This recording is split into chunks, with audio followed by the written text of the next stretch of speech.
오늘 우리가 야고보서의 내용을 가지고 믿음과 행함에 대해서 잠시 생각해 보면서 은혜를 나누려고 합니다. 여러분, 오늘날 많은 교회와 목사님들이 믿음하고 행함은 양극단에서 만날 수 없는 그런 주제다라고 생각하기 때문에 야고보서를 오해합니다. 믿음과 행함이 결코 만날 수 없다고 생각합니다. 이런 오해는 비단 오늘날의 설교자들 뿐만 그렇게 오해하지 않았습니다. 종교개혁 당시 마틴 루터 역시 야고보서를 보면서 믿음과 행위에 대해서 어떻게 설명할까 그래서 굉장히 고민을 많이 했어요. 야고보서를 이 성경에 넣을까 말까, 이 야고보서는 성경에서 빼야 되겠다 이런 생각까지 심각하게 고민했습니다. 그런데 교회 전통에 따라 야고보서를 정경에 넣기로 결정하면서 야고보서는 지푸라기 복음이 지푸라기 서신이다 그렇게 이야기했습니다. 하지만 야고보서가 지푸라기 서신이라고 이야기했던 것이 행위를 강조했기 때문에 그런 건 아니에요. 오해하고 있는 것입니다. 믿음을 거부하고 행위를 강조한 것처럼 느꼈기 때문에 그런 게 아닙니다. 믿음을 강조하는 표현이 야고보서가 지푸라기 서신이라고 이야기한 거예요. 루터는 성경을 말구유에 비유를 했습니다. 말구유에서 중요한 것은 그 안에 있는 말구유에 태어난 예수님이지요. 그렇죠? 예수님이 중요합니다. 그런데 예수님이 누워 계실 때 그 밑에 깔려있는 지푸라기가 바로 야고보서다 이런 이야기예요. 그러니까 지푸라기는 아기 예수를 위해서 있는 것입니다. 이 믿음과 행함, 이것은 양극단에서 결코 만날 수 없는 것이 아닙니다. 사실 장로교 전통, 특별히 칼빈주의를 신봉하는 개혁주의 교회에서는 하나님의 은혜를 굉장히 강조합니다. 하나님의 은혜, 오직 믿음을 강조합니다. 그래서 인간의 행동, 이것은 고려하지 않았습니다. 이 종교개혁이 있고 난 다음에 그 예정설을 신봉하는 사람들과 이 예정설론을 반대하는 사람들 사이에 전쟁이 일어났어요. 이게 장미전쟁이고 30년 전쟁이고 100년 전쟁이에요. 어쨌든 장로교 전통은 하나님의 은혜를 강조하고 인간의 행위를 배제합니다. 이것이 오해를 불러일으켰습니다. 구원은 오직 믿음이다 라고 이야기하면서 여기 구원을 받기 위한 믿음은 하나님의 예정과 작정에 의해서 성립된다 이야기합니다. 이 논리에 의하면 인간이 할 수 있는 것은 아무것도 없습니다. 내가 믿고 싶어서 믿나요? 하나님이 믿음을 주었기 때문에 믿지요. 여러분, 이것이 장로교의 전통이에요. 그러니까 장로교에서는요, 야고보서를 해석하는 데 있어서 그 믿음과 행위를 절대로 다른 주제로 구분하기 때문에 문제입니다. 사실 루터가 종교 개혁을 하면서 오직 믿음이라는 말을 했던 이유는 당시 가톨릭 교회의 전통에 때문에 그렇습니다. 가톨릭 교회에서는 7가지 성례를 행해야지 구원을 받는다라고 믿고 있어요. 7가지 성례. 우리 개신교에서는 2가지만 인정합니다. 그 7가지 중에. 자, 첫 번째가 영세입니다. 세례입니다. 세례는, 가톨릭의 세례는 그것이 바로 구원의 표입니다. 세례 이꼴 구원이에요. 세례가 구원의 필수 조건이에요. 그런데 세례가 완전하지 않아요. 그렇기 때문에 이제 나이를 먹으면 견진 성사라는 것을 합니다. 견진례. 견진례가 뭐냐? 영어로 confirmation이라는 거예요. 근데 이 견진례라는 것은 우리 장로교회에도 있습니다. 우리는 뭐라고 얘기하느냐? 입교라고 이야기합니다. 사실 입교가 필요한 이유는 성경에 그렇게 성경에서 그 증거가 빈약한 유아 세례를 인정하기 때문에 그래요. 그래서 성경에 유아 세례의 증거가 빈약합니다. 근데 유아 세례를 인정하니까 어렸을 때 세례받은 사람은 이 세례가 구원인데, 그래서 이 세례가 불명확해요. 세례가 구원의 필수 조건이지만 완전하지 않기 때문에 견진 성사를 통해서 재확인한다고 주장합니다. 여러분, 사실 개신교에서 세례와 성찬식 이 두 가지만 인정한다고 하지만 어떻게 보면 입교를 인정하니까 견진성사도 인정하는 거예요. 어쨌든 세 번째 천주교의 그 성례는 성체성사라는 성찬식입니다. 성찬식. 가톨릭의 성찬식과 우리의 성찬식이 달라요. 가톨릭의 예배는, 미사는 구약의 제사 제도라고 생각을 합니다. 그래서 사제가 제사장입니다. 제사 제도에는 그 제물이 반드시 필요하지요. 그래서 가톨릭에서는 미사 때마다 예수의 몸인 제물이 바쳐지고 희생이 있어야 한다고 생각을 합니다. 그래서 성찬식을 성체성사를 매번 예배 때마다, 미사 때마다 하는 거예요. 자, 천주교에서는 성찬식을 하면서 화채설이라는 것을 주장합니다. 그 이유는 제사니까 제물이 필요한데 예수님이 성찬식 때 살아나셨다가 다시 죽어야 되는 거예요. 그래서 빵과 포도주가 진짜 예수님의 살과 피로 변한다고 믿습니다. 성찬을 집행하는 사제는 제사장입니다. 예수의 십자가 사건은 단번에 드려진 희생양이었습니다. 그런데 가톨릭에서는 그렇게 주장하지 않는 거예요. 매번 예배 때마다 예수님이 오셨다가 다시 죽어야만 하는 거예요. 이것이 화채설입니다. 네 번째부터는 이제 개신교에서 우리가 생소한 그런 것들이에요. 그것이 뭐냐? 고해성사라는 이야기입니다. 고해. 가톨릭에서는 사제가 인간의 죄를 용서해 줄 수 있는 능력을 예수님이 교황이 주교와 사제에게 주었다라고 믿습니다. 그래서 사제는 고해성사를 받은 신도들에게 내 죄가 사하여졌느니라 이렇게 선언해요. 근데 동방정교에서는 그렇게 선언하지 않습니다. 어쨌든 그 외에 결혼성사, 종부성사, 성품성사라는 게 있습니다. 결혼, 그 다음에 종부성사는 우리로 따지면 임종예배예요. 그런데 가톨릭에서 아까 얘기했듯이 세례가 구원인데 어렸을 때 받은 세례가 불확실하기 때문에 이제 견진례를 통해서 확증을 해요. 그래도 미심쩍습니다. 그래서 죽기 바로 직전에 사제를 모셔놓고 종부성사를 합니다.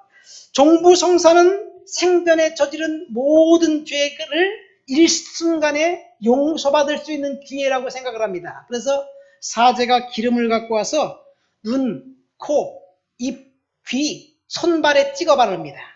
그리고 이것에서 죄가 들어왔기 때문에 거기서 기름을 찍어 바르면서 이제 기도해 줍니다. 그러면 완전히 구원받게 되는 거예요. 그런데 어떤 사람이 죽는데 사제가 가만 출가하셨네. 그래서 사제를 만날 수 없네. 그럼 지옥 가는 거예요. 지옥 가는 거예요. 어쨌든 가톨릭에서는 사제가 없으면 신도들은 결코 구원받지 못합니다. 여기에 또 한 가지가 있는데 그것은 뭐냐? 이 성품성사라는 사제, 주교, 교황 그 안수를 말합니다. 그러니까 신부님들은 안수를 받았기 때문에 7성례를 다 할 수 하지만 일반 신도들은 안수 안 받았잖아요. 그러니까 7번째 성사는 못하네? 그럼 천국 갑니까? 지옥 갑니까? 헷갈립니다. 자, 성품성사를 통해서 서품받은 사제는 인간 평신도와 전혀 다른 그런 존재들이 됩니다. 이것이 천주교의 그 신앙입니다. 그래서 사제의 말이 곧 하나님의 말씀이에요. 그래서 신도들을 수탈하고 탈취하는 그런 그 죄악들을 서슴없이 저지르고 있었습니다. 이것이 성경에서 보면 늑탈하는 이리와 거짓 선지자라고 예수님이 말씀하신 것과 비슷합니다. 물론 그렇게 볼 수는 없겠지만 어쨌든 그렇습니다. 자, 오늘날 대한민국 교회는 어떤가요? 500년 전 종교개혁 당시와는 정반대 현상입니다. 당시는 믿음이라는 것 자체가 없었어요. 교회의 가르침이 곧 믿음이었습니다. 교회의 가르침을 따라야만 됐습니다. 그 이유는 성경이 없었기 때문에 그래요. 성경을 읽을 수가 없었기 때문에 그렇습니다. 어쨌든 그래서 사제가 이상한 얘기를 해도 신도들은 사제의 말을 들어야만 했습니다. 그런데 마틴 루터가 성경을 읽다가 교회에서 가르침이 중요한 게 아니라 하나님의 말씀 성경이 중요하다는 사실을 깨닫습니다. 성경을 읽고 오직 의인은 믿음으로 말미암아 살리라 라는 믿음의 진리를 깨달았습니다. 그래서 구원은 오직 믿음이다 이야기합니다. 솔라 그라티아, 오직 은혜, 오직 믿음, 솔라 피데, 뭐 이렇게 그런 이야기를 합니다. 여기서 중요한 것은 믿음으로, 은혜로 성경 말씀에 의해서 구원받는 것 굉장히 중요합니다. 그때는 믿음이 없었기 때문에요. 그런데 오늘날은 어떤가요? 오늘날 우리들은 강력한 믿음을 갖고 있습니다. 오직 믿음, 강력한 믿음, 구원의 확신에 찬 믿음, 이런 것들에 도취된 나머지 정결과 거룩을 잃어버렸어요. 죄를 져도 상관이 없습니다. 교회 가서 회개하면 다 용서해 주는데 까짓거 뭐 죄 짓고 용서받지. 여러분, 회개하면 하등의 구원 받는 데 있어서 문제가 없다고 생각합니다. 그래서 오늘날 교회는 고백하기로는 예수님이 교회의 머리가 되시고 예수님이 교회의 주인이 되신다고 고백하지만 오늘날 교회는 신약 성경에 예수님이 디자인해 놓은 교회와는 전혀 상관이 없는 교회가 되어버렸습니다. 그래서 교회가 세상 사람들에게 영향을 미치지 못하고 있습니다. 아니, 오히려 조롱을 받아도 할 말이 없습니다. 아니, 교회에서 하는 말, 목회자가 하는 말이 먹히지가 않습니다. 오히려 설득당합니다. 그 이유는 뭐냐? 행함. 성도들이 믿음을 갖고 있는 사람들이 주님께서 말씀하신 그 행함을 잃어버렸기 때문입니다. 그래서 오늘 말씀의 제목은 진짜 믿음, 진짜 복음이 무엇인가? 라는 이야기입니다. 여러분, 진짜 믿음이 무엇인가요? 믿음도 가짜가 있기 때문에, 복음도 가짜가 있기 때문에 full gospel, 순복음이 나왔잖아요. 순복음은 진짜고 다른 복음은 가짜인지 모르겠지만 어쨌든 진짜 복음, 진짜 가짜 복음, 진짜 믿음, 가짜 믿음이 있다는 이야기예요. 오늘 본문에 보면 진짜 믿음이 무엇인지 이야기해주고 있습니다. 우리 14절부터 17절까지 본문 다 같이 한번 읽어보도록 하겠습니다. 내 형제들아, 만일 사람이 믿음이 있노라 하고 행함이 없으면 무슨 유익이 있으리요? 그 믿음이 능히 자기를 구원하겠느냐? 만일 형제나 자매가 헐벗고 일용할 양식이 없는데 너희 중에 누구든지 그에게 이르되 평안히 가라, 덥게 하라, 배부르게 하라 하며 그 몸에 쓸 것을 주지 아니하면 무슨 유익이 있으리요? 이와 같이 행함이 없는 믿음은 그 자체가 죽은 것이라. 여러분, 행함이 없는 믿음은 죽은 것이다. 이 이야기 말하고 있습니다. 여러분, 이 말씀 이해 안 되는 구절 있습니까? 목사가 특별히 설명 구체적으로 할 필요성도 없어요. 우리는 한 번 읽으면 누구나 다 이해할 수 있습니다. 행함이 무엇이냐? 정확하게 이야기해주고 있습니다. 여러분, 행함이 없는 믿음이 죽은 믿음이다 라고 생각하면서 말씀하시면서 행함이 무엇인지 15절에 정확하게 이야기해주고 있어요. 15절 말씀 볼까요? 만일 형제나 자매가 헐벗고 일용할 양식이 없는데, 그러면 16절에 그 사람에게 뭐라고 얘기하라 그럽니까? 평안히 가라, 덥게 하라, 배부르게 하라. 이 말만 하면 그게 믿음이냐? 말만 하고 쓸 것을 주지 않으면 그게 무슨 유익이 있느냐? 이런 이야기입니다. 여러분, 여기서 중요한 것 두 가지가 있습니다. 첫 번째, 이 일용할 양식이 없어서 헐벗고 있는 사람이 누구라고 이야기합니까? 여기 본문에 보니까 우리와 전혀 상관이 없는 북녘 땅에 있는 통포들이 굶주릴 때 도와줘라. 아프리카 수단에 아니면 크루 백성들이 지금 전쟁이 일어서 죽어가고 있는데 그들을 도와줘라. 이런 이야기가 아니에요. 누구를 도와주라고 이야기하냐면 형제나 자매가 헐벗고 굶주려 있을 때.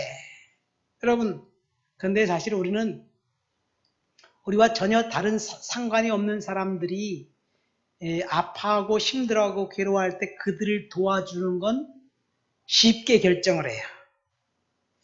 외국인 선교의 한 자매가 폐암이 걸려서 지금 많이 좋아졌어요. 그랬더니 새벽 기도 때 제가 기도합시다.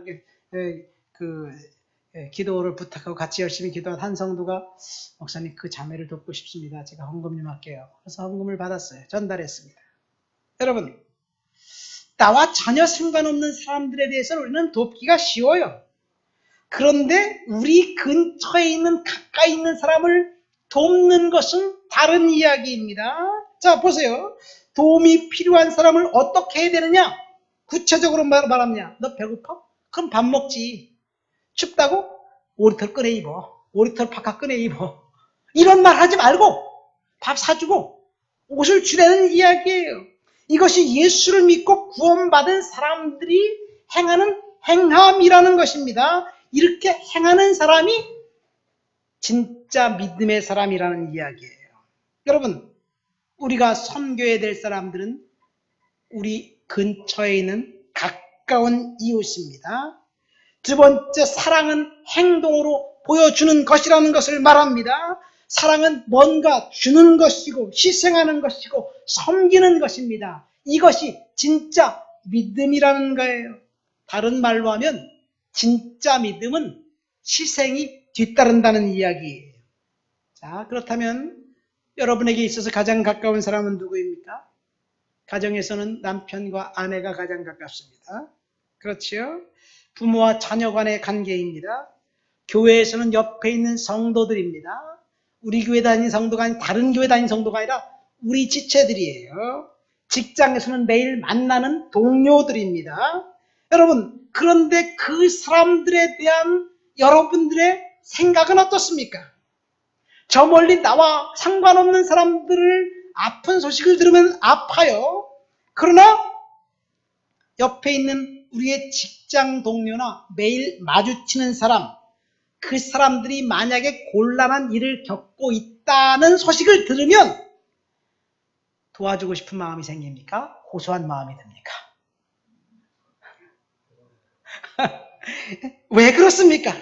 우리는요, 다른 사람의 불행은 나의 행복이야. 근데 그 다른 사람이 아니라 옆에 있는 사람의 불행이 나의 행복이야. 왜냐하면 이 옆에 있는 사람이 나의 잠정적인 경쟁자라고 생각을 하고 있기 때문에 이 경쟁자가 잘 못 돼야지 내가 잘 된다고 생각합니다.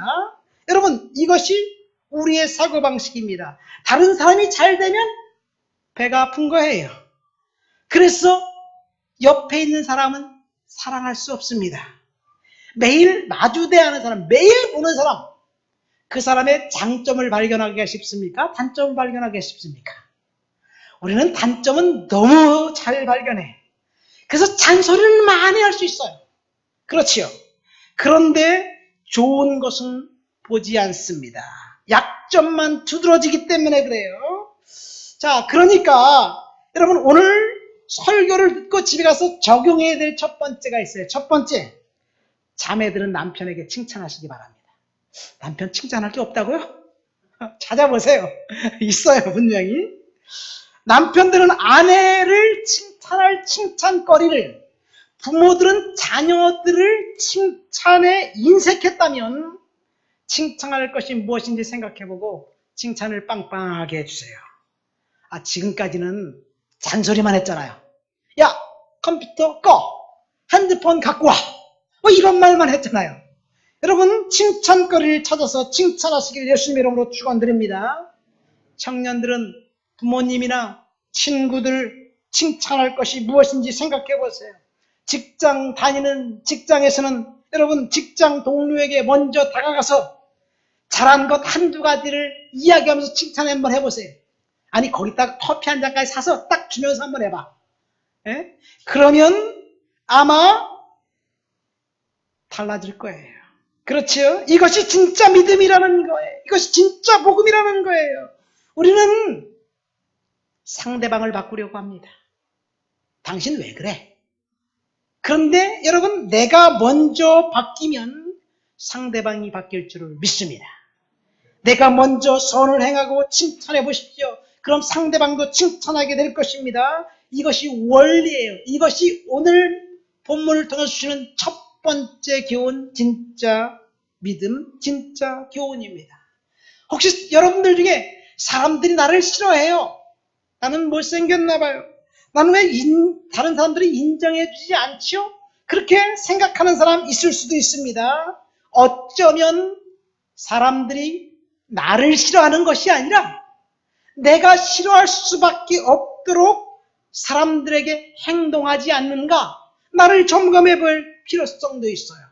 원인이 나한테 있지 않는가 점검해 보시기를 예수님의 이름으로 축원드립니다. 오늘 야고보가 뭐라고 말합니까? 믿음이 있노라고 하면서 행함이 없으면 무슨 유익이 있으리요. 자, 여기서 야고보 사도가 말씀하신 그 수신자, 이 서신서의 대상은 일반 군중이 아니에요. 예수를 모르는 사람이 아니에요. 예수 믿는다고 고백하는 저와 여러분들에게 하시는 말씀이에요. 그러니까 믿음의 행위의 대상은 우리 근처에 가까이 나와 늘 마주하는 사람, 그 사람에게 선을 행하고 그 사람을 섬기는 거예요. 그러므로 두 번째 믿음의 진짜 믿음은 선행입니다. 착한 행동입니다. 희생하고 남을 돕는 것입니다. 아까 진짜 믿음, 진짜 복음이 멀리 있는 사람이 아니라 옆에 있는 사람을 돕는 거라고 그랬잖아요. 그러니까 진짜 믿음, 진짜 복음은 실질적인 선한 행동을 하는 거예요. 말로만 립서비스 하는 게 아니라 행동으로 실제적으로 다가서는 것을 말하는 것이에요. 구체적으로 뭔가 나눠주는 것이 바로 진짜 믿음이라는 거예요. 여러분, 나눔 없는 믿음, 말뿐인 믿음은 본문에서 뭐라고 얘기하느냐? 그런 믿음도 귀신도 한다. 그런 이야기를 합니다. 19절 말씀 보세요. 귀신들도 하나님은 한 분인 줄 알고 믿고 떠느니라 그랬어요. 귀신도 하나님 알아요. 우리도 하나님 압니다. 여러분, 그럼 귀신이 하나님을 아는 것과 우리가 하나님을 아는 것과 그 차이는 뭘까요? 만약 한마디로 말해서 귀신은 하나님을 알지만 하나님의 권위에 복종하지 않는 거예요. 만약 우리가 하나님을 알고 있으면서 하나님의 권위에 복종하지 않고 하나님의 말씀을 따르지 않는다면 귀신이 하나님을 아는 것과 동일한 가짜 믿음이라는 이야기예요. 여러분, 여기서 말한 행함은 그래서 선행을 말합니다. 선행은 나눠주는 거예요. 제가 마태복음 25장을 계속해서 언급합니다. 마태복음 25장의 마지막 백보자 심판대 앞에서 오른쪽 양편에 있는 자들을 향해서 예수님이 이렇게 말씀하셨어요. 제가 읽어드릴게요. 그때 임금이 그 오른편에 있는 자들에게 이르시되 내 아버지께 복 받을 자들이여 나와 창세로부터 너희를 위하여 예비된 나라를 상속받아라. 아버지로부터 복 받을 자라. 저 사람들, 천국 갈 사람들이 누구냐? 내가 줄일 때 너희가 먹을 것을 주었고 목마를 때 마시게 하였고 나그네 되었을 때 영접하였고 헐벗었을 때 옷을 주었고 병들었을 때 돌아보았고 옥에 갇혔을 때 와서 보았느니라. 이런 사람들이 진짜 축복받은 구원의 믿음을 갖고 있는 사람이라고 이야기합니다. 그 반대로 저주받을 사람들에게 이렇게 이야기합니다. 왼편에 있는 자들에게 이르시되 저주를 받은 자들아 나를 떠나 마귀와 그 사자들을 위하여 예비된 영원한 불에 들어가라. 그런데요, 요 축복받은 사람, 천국 갈 사람, 지옥 갈 사람의 행동은 딱 반대입니다. 위에는 줄일 때, 목마를 때, 나그네 되었을 때, 헐벗었을 때, 병들었을 때, 옥에 갇혔을 때 먹을 것을 주었고 살펴보았고 돌보았고, 그런 사람은 천국 가고, 그렇게 하지 않은 사람은 지옥 갔다는 이야기입니다. 그래서 영원한 불에 들어갈 사람들은 가짜 믿음을 한 사람들이에요. 그러면서 예수님께서 이렇게 말씀하십니다. 이 천국과 지옥 가는 사람들이 질문을 해요. 주님, 우리가 어느 때 주님께서 목마를 때, 배고플 때, 헐벗을 때, 옥에 갇혔을 때 돌아보았습니까? 돌아보지 않았습니까? 이렇게 질문합니다. 그러니까 주님이 뭐라고 말씀하시냐? 가난한 자들에게 한 것이, 지극히 작은 자들에게 한 것이 곧 나에게 한 것이다. 그렇게 얘기합니다. 지극히 작은 자가 그럼 거지를 말하나요? 오늘 야고보서에 의하면 그들은 형제와 자매들입니다. 어떤 형제와 자매들? 헐벗고 굶주리고 있는 우리 가까이에 있는 형제와 자매들. 그 사람들을 섬기지 않으면, 그 사람들을 돕지 않으면 예수님을 돕지 않은 것이고, 그 사람들을 섬기지 않으면 그것은 가짜라는 이야기입니다. 그러니까 진짜 믿음, 진짜 복음은 우리가 이 세상을 살면서 섬김의 삶을 살았느냐 그렇지 않느냐에 있습니다. 세 번째, 진짜 믿음, 가짜 믿음, 진짜 믿음, 가짜 믿음의 경계는 순종에 있습니다. 우리 본문 20절부터 26절까지 우리 한번 읽어보시도록 하겠습니다. 20절부터 26절 다 같이 읽습니다. 아, 허탄한 사람아, 행함이 없는 믿음이 헛것인 줄 알고자 하느냐? 우리 조상 아브라함이 그 아들 이삭을 제단에 바칠 때 행함으로 의롭다 하심을 받은 것이 아니냐? 내가 보거니와 믿음이 그의 행함과 함께 일하고 행함으로 믿음이 온전하게 되었느니라. 이에 성경에 이른 바 아브라함이 하나님을 믿으니 이것을 의로 여기셨다는 말씀이 이루어졌고 그는 하나님의 벗이라 칭함을 받았나니, 이로 보건대 사람이 행함으로 의롭다 하심을 받고 믿음으로만은 아니니라. 또 이와 같이 기생 라합비 사자들을 접대하여 다른 길로 나가게 할 때 행함으로 의롭다 하심을 받은 것이 아니냐?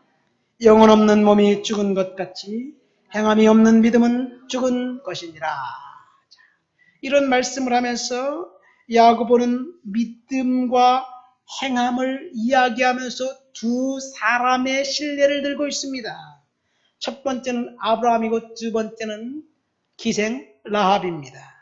히브리서 11장에 보면 아브라함이 부르심을 받았을 때 믿음으로 알지 못하는 땅, 미지의 땅, 그 땅에 갔고 그 결과 이방 땅에서 약속을 유업으로 받았다. 그렇게 이야기합니다. 그런데 아브라함이 이삭을 드린 사건, 야고보 사도는 히브리서와 다르게 해석을 합니다. 어떻게 해석하느냐? 그것은 사변적인 믿음, 그것이 아니라 결단을 동반한 믿음과 행함이 어우러진 사건이었다라고 이야기합니다. 이를 다른 말로 하면 진짜 믿음은 순종이라는 얘기예요. 그러니까 믿음의 순종이 빠지면 그것은 죽은 믿음이 되는 거예요. 야고보가 말한 진짜 믿음, 진짜 복음은 순종입니다. 여러분, 그런데 순종이 쉽나요? 아브라함의 경우를 다시 한번 봅시다. 아브라함이 100살에 아들을 낳았습니다. 근데 하나님 뭐라고 얘기하냐면 그 아들을, 독자 이삭을 모리아산에 데리고 가서 나에게 번제로 바쳐라. 하나님이 이렇게 말씀하시는 거예요. 여러분, 이런 말씀을 들었을 때 아브라함은 아마 헷갈렸을 거예요. 왜냐하면 하나님의 성품에 위배되기 때문에 그래요. 하나님이 가장 싫어하시는 죄는 인신제사입니다. 하나님이 가증히 여기는 그 범죄가 죄가 인신제사예요. 구약과 율법에서 하나님이 가장 가증히 여기는 그런 제도입니다. 그런데 인신제사는 전 세계 어느 나라, 어느 민족, 어느 문화든지 다 있었습니다. 우리 대한민국에도 있었어요. 그게 심청전 이야기예요. 심청이를 바다의 용왕에게 그냥 산채로 던져버리잖아요. 에밀레종 이야기입니다. 가나안 땅에 살고 있었던 7 족속을 출애굽한 이스라엘 백성들을 통해서 심판한 것도 인신제물 때문입니다. 그런데 그런 하나님이 아브라함에게 인신제사를 드리라고 해요. 여러분, 그걸 어떻게 해석해야 되나요? 그래서 아브라함이 하나님께, 하나님, 이것은 하나님의 성품에 위배됩니다. 하나님의 뜻이 아닙니다. 그렇게 이야기하면서 거부할 수도 있었을 것입니다. 그런데 아브라함은 그 사건을 그렇게 해석하지 않았습니다. 히브리서 11장 17절 말씀해 보니까 우상의 땅 갈대아 우르에서 하나님이 아브라함을 부르셨을 때 믿음으로 약속의 땅에 들어갔지만 사실은 아브라함의 믿음은 온전한 믿음이 아니었습니다. 왜 온전한 믿음이 아니었느냐? 아브라함이 약속의 땅 가나안 땅에 도착했는데 흉년이 된다고 애굽 땅에 내려가 버렸어요. 거기서 여종 하갈을 데리고 옵니다. 그 하갈이 그 불순종이 그 아브라함 가정에 이제 이 문제가 되는 거, 화근이 되는 거예요. 조카 롯을 또 데리고 왔어요. 너는 본토 친척 아비집을 떠나라 그랬는데 아무도 데리지 않고 떠나가 조카 롯을 데리고 왔습니다. 이스마엘을 낳았어요. 하나님이 씨에 대한, 자손에 대한 약속을 했는데 믿지 못했습니다. 항상 의심했고 인간적인 술수를 동원했습니다. 그런데 하나님께서 아브라함에게 이삭을 바치라고 했을 때 그때 마음은 달랐어요. 아브라함은요, 그것이 하나님이 자기를 시험하는 거라고 알았어요. 그래서 히브리서 11장에는요, 아브라함이 이 시험을 받을 때 믿음으로 이삭을 드렸다라고 이야기합니다. 그러니까 아브라함은 하나님이 자기를 언제나 헷갈리는 믿음, 언제나 방황하는 믿음을 갖고 있었던 그가 이삭을 드리라는 그 사건은 하나님이 시험하는 것을 알고 그것을 하나님의 명령으로 알고 거부하지 않았습니다. 그래서 마지막으로 하나님을 신뢰하기로 결정한 거예요. 그동안은 하나님을 믿는다고 하면서 갈등하고 번민했지만 이삭을 바치라는 하나님의 말씀에는, 명령에는 온전히 순종하기로 결단했습니다. 이것이 아브라함이 하나님께 드렸던 믿음의 행위입니다. 오늘 본문은 그래서 야고보는 히브리와 다르게 이렇게 해석을 합니다. 아브라함이 결단으로, 그 믿음의 결단으로, 그래서 그 결단은 행함입니다. 행함으로 의롭다함을 받았다. 그렇게 선언하고 있습니다. 여러분, 그러니까 진짜 믿음은 순종이에요. 그런데 순종은 첫 번째 어렵습니다. 쉽지가 않아요. 하지만 순종은 축복의 출발점입니다. 우리는 모두 축복을 원합니다. 그러면서 순종하기를 거부한다면 하나님이 주실 축복은 순종할 때까지 지체될 수밖에 없습니다. 진짜 믿음은 순종이고 순종은 축복입니다. 그런데 하나님은 저와 여러분들을 축복하시기 위해서 순종을 요구합니다. 그런데 하나님이 순종을 요구하는 것이 아브라함에게 얘기한 것처럼 첫 번째는 합리적이지 않아요. 그리고 쉬운 것도 아닙니다. 그래서 순종하기 쉽지가 않지만 따라서 순종 외에는 대안이 없다. 믿습니까? 순종은 결코 쉽지 않지만 하나님이 우리에게 순종을 요구하실 때 감당할 수 없는 것을 순종으로 요구하지 않습니다. 믿습니까? 두 번째, 하나님께서 순종을 요구하실 때 우리의 반응은 즉각적으로 반응해야 되는 거예요. 지연된 순종은 결코 순종이 아닙니다. 아브라함을 보세요. 하나님이 아브라함을 시험해서 독자 아들을 바치라고 이야기하니까 그가 즉각적으로 반응하는 거예요. 만약 와이프하고 상의했다면 어떻게 됐을까요? 에? 제가 3일간 작정 기도하고 드리겠습니다. 3일간 작정 기도한다고 기도에 들어갔다면 하나님이 그래 바치지 말아라 이랬을까요? 여러분, 아브라함은 하나님께서 순종을 요구하실 때 순종해야 될까 말아야 될까 묵상하지도 않았습니다. 고민하지도 않았습니다. 다른 사람과 상의하지도 않았습니다. 결단했습니다. 그러니까 순종은 결단입니다. 이 순종을 결단했다는 이야기가 바로 기생 라합의 이야기예요. 기생 라합이 하나님 앞에서 한번 기생 라합 입장에 생각해 보세요. 정탐꾼을 숨겨주는 것은 매국행위예요. 배신행위예요. 그런데 그녀는 결단했습니다. 왜 결단했느냐? 하나님에 대해서 들었기 때문에 그래요. 결단. 그날 하나님 앞에 순종하기로 결단한 그 사건이 라합의 인생을 바꿉니다. 여러분, 이 라합의 인생을 완전히 바꾸셨어요.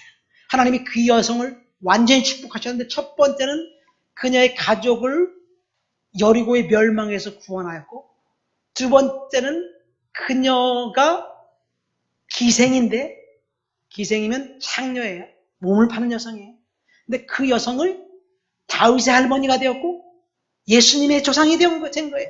이것이 축복입니다. 그러니까 즉각적인 순종은 축복이에요. 믿습니까? 순종하시길 예수님의 이름으로 축원드립니다. 제가 한 6년 전에 제 서재에 한 500권 정도 되는 영어 책이 있었어요. 영어책. 유학 시절에 제가 밥을 굶어가면서도 책을 샀어요. 근데 영어 원서인데 어떤 책은 100불이 넘고 한 200불 되는 거예요. 그래서 귀국하고 난 다음에도 제가 영어책을 많이 봤어요. 늘 봤어요. 근데 개척교회를 하다 보니까 이제 영어책을 읽지 않고 한국책을 읽다가 보니까 영어책은 쫙 내 서재에 쫙 가장 잘 보이는데 쫙 있는 거예요.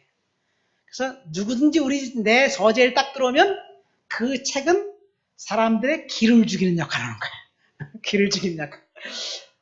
어떤 사람은 와서 책을 또 꺼내봐. 그럼 내가 읽은 거 마디내 먹 써놓은 게 다 있잖아요. 근데 그 책은 제 서재에 들어오는 사람 주눅들게 하는 용도밖에 안 되는데, 필리핀 우리가 기도하고 선교하는 이 뉴라이트 인터내셔널의 아르넬 갈라자 목사님이 한번 신학교를 하는데 책이 없대요. 그 얘기를 듣는 순간 제가 마음이 갑자기 그래, 이 영어책은 내가 다른 사람 기죽일 일만 용도로 사용하는데 그 용도는 하나님이 기뻐하시지 않으니까 주자. 그래서 몽땅 다 기증을 했어요. 그리고 그해 제가 필리핀에 한번 방문했어요. 도서관을 만든다고 돈을 얼마를 줬는지 모르지만 돈도 지원해주고 왔습니다. 벌써 6년 전의 일이에요. 여러분, 순종은 타이밍이에요. 순종은 즉각적인 결단입니다. 이것이 진짜 믿음입니다. 그렇지만 순종은 쉽지가 않습니다. 여러분, 우리가 순종하기를 주저하게 만드는 것이 무엇인가요? 왜 우리가 순종하기가 힘드냐? 그것은 한마디로 말해서 내가 살아있기 때문에 그런 거예요.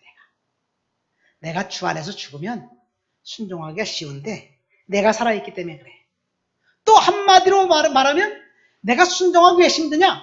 하나님의 음성이라고 듣지 못하기 때문에 그렇습니다. 예를 들어서 11조라는 하는 걸 한번 생각해 보세요. 11조 하면 복 준다고 하나님이 얘기하고 있어요. 그런데 11조 하긴 힘들어요. 왜냐?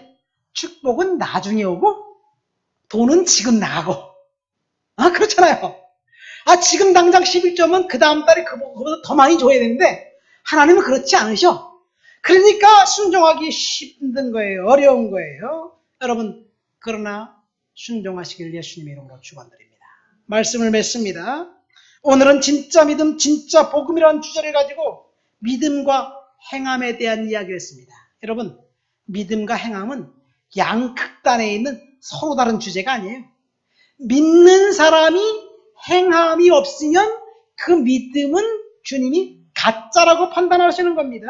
여러분, 형제나 자매가 힘들어할 때 그들을 돕고 섬기라는 것, 그것이 진짜 믿음입니다. 진짜 도움이 필요한 사람을 실질적으로 돕는 것이 진짜 믿음입니다. 진짜 믿음은 순종이에요. 순종은 십자가를 지는 것입니다. 그래서 순종하기가 쉽지 않습니다. 마지막 결론으로 마태복음 7장 21절부터 23절까지 말씀을 한번 읽어보고 말씀을 맺도록 하겠습니다. 다 같이 성경 말씀 읽습니다. 나더러 주여 주여 하는 자마다 다 천국에 들어갈 것이 아니요 다만 하늘에 계신 내 아버지의 뜻대로 행하는 자라야 들어가리라. 그날에 많은 사람이 나더러 이르되 주여 주여 우리가 주의 이름으로 선지자 노릇하며 주의 이름으로 귀신을 쫓아내며 주의 이름으로 많은 권능을 행하지 아니하였나이까 하리니 그때 내가 그들에게 밝히 말하되 내가 너희를 도무지 알지 못하니 불법을 행하는 자들아 내게서 떠나라 하리라. 아멘. 누가 예수님에게 주여 주여 말합니까? 여러분들이잖아요. 우리가 예수님 앞에 주님 주님 그러잖아요. 근데 주님 주님 한다고 다 천국에 가는 게 아니라는 이야기예요. 여기 보니까요. 여기서 주여 주여 하면서 선지자 노릇했고 귀신을 쫓았고 권능을 행한 사람들은 누굽니까 도대체? 목회자나 선교사나 아니면 사역자, 설교자로 있는 사람들입니다. 그런데 목회자가 되고 설교자가 되고 사역자가 되어서 귀신을 쫓아내고 권능을 행했지만 주님이 나는 너를 모른다라고 이야기할 수도 있다는 얘기예요. 왜 그래요?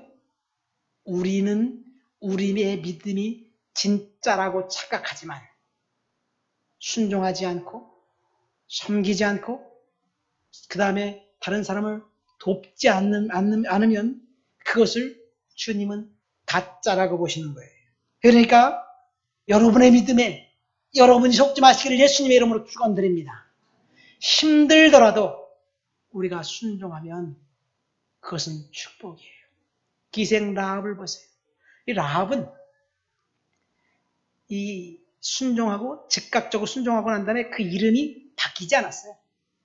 아니 다윗의 할머니가 됐는데도 성경은 여전히 기생 라합 라합이라는 이름에는 항상 기생이 따라붙어.